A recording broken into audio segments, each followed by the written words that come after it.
Keď volám, vypočuj ma, môj spravodlivý Bože. Ty si mi uľavoval v tiesni. Zmiluj sa nado mnou, počuj moju modlitbu. Ľudia, dokedy budete tupiť moju česť, milovať daromnosti a vyhľadávať lož?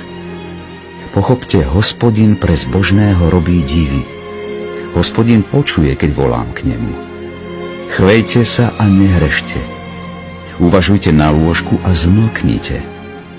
Prinášajte správne obety a dôverujte Hospodinovi. Mnohí sa pýtajú, kto nám ukáže niečo dobré. Hospodin, nech nás osvieti svetlo tvojej tváre. Dal si mi do srdca väčšiu radosť, než majú oni z hojnosti obilia a muštu. V pokoji si ľahnem a zaspím, lebo len ty sám, Hospodin, dávaš bezpečný príbytok.